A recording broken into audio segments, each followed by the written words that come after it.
हमारे खिलाफ हथियार इस्तेमाल कर रहा है। 20 जवान हम गंवा चुके हैं, 20 जवान हम गंवा चुके हैं।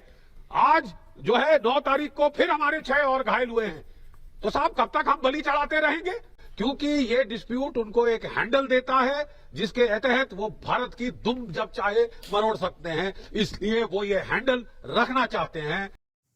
सामने चीन की तरफ से मार पड़ने के बाद भारतीय फौज के एक साबिक मेजर जनरल साहब, जो कि हम पाकिस्तानियों के बारे में काफी अच्छे जज्बात और ख्यालात रखते हैं और जिनका एक छोटा सा क्लिप आपने वीडियो के शुरू में भी देखा होगा, बड़े अरसे के बाद जब सामने आए तो हमने सोचा कि आपसे इन्हें जरूर रूबरू कराएंगे। मेजर जनरल जीडी बख्शी साहब, न जाने बीच में इतना अरसा ये कहाँ गायब रहे, या फिर इन्हें सिर्फ उस वक्त बुलाया जाता है जब भारत के फौजियों को मार पड़ती है, या पाकिस्तान की तरफ से या फिर चाइना की तरफ से, और ये आकर पुरानी मिसालें दे देकर रोते दिखाई देते हैं। और आज के शो में तो जब आगे चलकर आप देखेंगे तो चाइना की तरफ से हिस्ट्री में पड़ने वाली मार का जिक्र करते हुए बाकायदा तौर पर जनरल जीडी बख्शी साहब की आंखें भर आई थी। और हम किसी जर्नल को इस तरह रोता देखकर खुश बिल्कुल भी नहीं होते, लेकिन हम इतना जरूर बता दें कि जनरल जीडी बख्शी साहब वो वाहिद मेजर जनरल हैं भारत के, जो जब सर्व कर रहे थे तो तब सबसे ज्यादा भारत को मार पड़ती थी। और अहम बात यह है कि ये इन दोनों जगहों पर सर्व कर चुके हैं, लाइन ऑफ एक्चुअल कंट्रोल और लाइन ऑफ कंट्रोल पर। कारगिल के मार्के पर इनकी किताबें भी बड़ी मशहूर हैं और इनकी वीडियो भी बड़ी वायरल हुई हैं कि किस तरह पाकिस्तानियों ने भारतीय फौजियों को ऐसे धोया था कि ये अपने बंकरों से निकलकर वॉशरूम तक नहीं जा सकते थे। बहरहाल आगे चलकर आपको बताते हैं कि आज से चंद रोज पहले यानी 9 दिसंबर को पड़ने वाली मार पर जनरल जीडी बख्शी साहब किस तरह रोते बिलखते ये कहते दिखाई दे रहे हैं कि अब गन्स अलाउ कर देनी चाहिए। चाइनीज जब आते हैं, मार्शल आर्ट के माहिर होते हैं, मुक्कों, थप्पड़ों और खारदार तारें जो उनके डंडों पर लिपटी होती हैं, उनसे हमारे बेशुमार फौजियों को मार देते हैं। और इससे पहले भी हम बेशुमार फौजी मरवा चुके हैं। आइए आपको लेकर चलते हैं और जनरल जीडी बख्शी साहब का रोना धोना दिखाते हैं, जिसे देखकर आप महसूस भी होंगे और आपको भारतीय फौजियों पर तरस भी आएगा कि चीनी फौजी जो कि मार्शल आर्ट के माहिर होते हैं कैसे डंडों, मुक्कों और लातों से भारतीयों की जानें ले रहे हैं। और अहम बात यह है कि भारत और चाइना में यह मुआहिदा हुआ है, ये ट्रीटी साइन कई साल पहले से हुई भी है कि बॉर्डर एरिया पर दोनों तरफ के सिपाही कोई भी आतिशीन असला इस्तेमाल नहीं करेंगे। देखिए साहब, मैं आपको बताना चाहता हूं कि इस ट्रीटी के तहत कोई हथियार नहीं इस्तेमाल किए जा सकते। क्या एक बेसबॉल बैट जिसमें कील लगे हैं, जिसमें बार्ड वायर लिपटी है, क्या वो हथियार नहीं? क्या नुकीले पत्थर जो सर फोड़ने के इस्तेमाल किए जाते हैं, क्या वो घातक हथियार नहीं? क्या टेसर, इलेक्ट्रिक शॉक गन घातक जो झटका दे सकती है, क्या वो हथियार नहीं? चीन इस ट्रीटी के तहत हमारे खिलाफ हथियार इस्तेमाल कर रहा है। 20 जवान हम गंवा चुके हैं, 20 जवान हम गंवा चुके हैं। आज जो है 9 तारीख को फिर हमारे 6 और घायल हुए हैं। तो साहब कब तक हम बलि चढ़ाते रहेंगे? मैं फिर याद दिलाता हूं 1967 की, मैं फिर याद दिलाता हूं एक जाबाज बहादुर इंडियन कमांडर लेफ्टिनेंट जनरल सरत सिंह की, जिसने आदेश दिए कि मेरे जवान कोई चीनी सैनिकों से कुश्ती, बॉक्सिंग, टाइकोवांडो नहीं करेंगे। उनको सरकार ने हथियार इशू किए हैं, एमुनेशन दिया है, वो उसका इस्तेमाल करेंगे। And they will fire for effect, they will shoot to किल।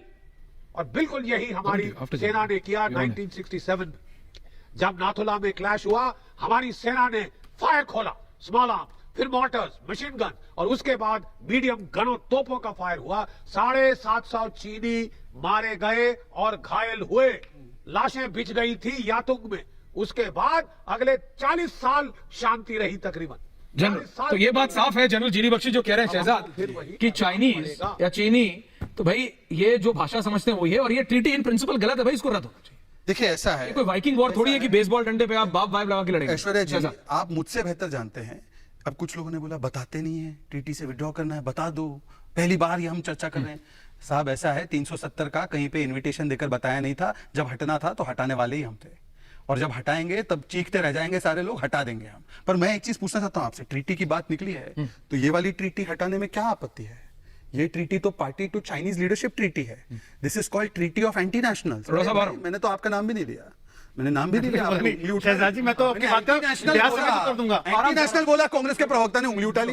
अब बताइए, ऐसे कोई पैनल में नहीं उठा रहा, किसी ने नहीं उठाया, पर ये ट्रीटी, इस ट्रीटी को विड्रॉ करने में, इस ट्रीटी का कंटेंट क्या है ये भी नहीं पता। बताइए, गौरव को हम लोग भेजते हैं कि वो सरहद पर जाकर लड़ाई लड़े, और गौरव जी यहां पर बैठ के अगर पूछ भी ले कि भाई तुमने क्या करार किया है, तुम्हारी ट्रीटी दिखा दो, तो वो बोलते it is a top secret, हमें पैसा मिला, हमने ट्रीटी साइन की, why should I show you. Supreme court में उन्होंने कहा, साहब वो गया था केस लड़ने। अब बताइए, इस ट्रीटी को कब विड्रॉ करवाना है? जो समर्थक है, जो जिनका हार्ट बीट्स फॉर कांग्रेस, उनको बताना चाहिए कि इस ट्रीटी को विड्रॉ करने, अब देश की ट्रीटी, इंटरनेशनल ट्रीटी विड्रॉ करने के लिए पूरा बेड़ा उठा के रखा है। उठाना भी चाहिए, उठाना चाहिए, हमसे एक्सपेक्टेशन है, उठाना चाहिए ऐसे बुद्धिजीवियों को। पर ऐसे बुद्धिजीवियों से मेरा सवाल है कि अरे वो बुद्धिजीवी, ये कांग्रेस वाली ट्रीटी का कब विड्रॉल करवाओगे? आप बहुत क्लोज है। अच्छा, तीसरी बात, अरे लास्ट बात है सर, आ जाने दीजिए। नैरेटिव की भी बड़ी बात हुई। नैरेटिव कैसे बनता है?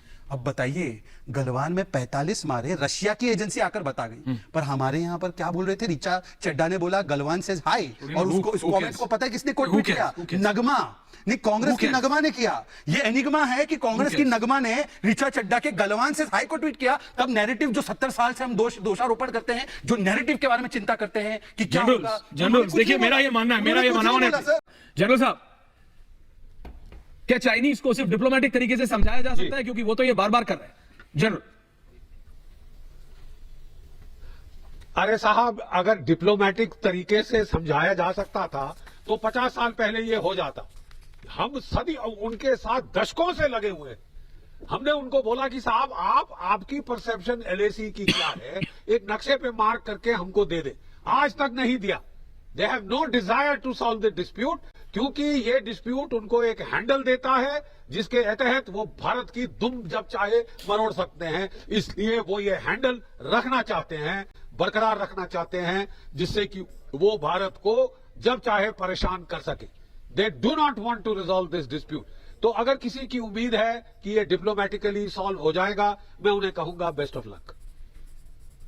ओके, नाउ जी, हाँ जनरल साहब कुछ बोल रहे थे, मैं शहजाद को हाँ। मैं एक सिंपल सी बात बताता हूं। बताइए। के बाद 93 में एक ट्रीटी होगी। इस ट्रीटी के बाद, और चाइना चाहता है ऐसी ट्रीटीज रहे, क्योंकि वो इन्हीं को एक्सप्लॉइट करता है, इनमें वीकनेसेस जो एक्सप्लॉइट हमारे साथ नहीं, रशियंस के साथ, सोवियत यूनियन के साथ कर रहा था। रशिया रियलाइज किए तो हमें बॉर्डर पे, इतने लंबे साइबेरियन बॉर्डर पे एंगेज रखता है, बिकॉज ये ट्रीटीज के अंदर वीकनेसेस ढूंढता है। अब हमारी ट्रीटी में है कि हम tranquillity, no arm, no firing, no, उसी को वो एक्सप्लॉइट करता है।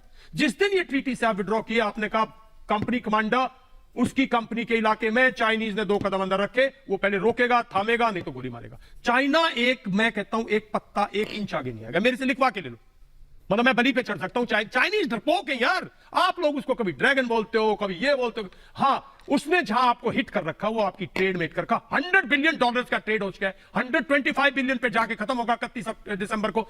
उसका $100+ बिलियन डेफिशिएट होगा। क्या करोगे आप?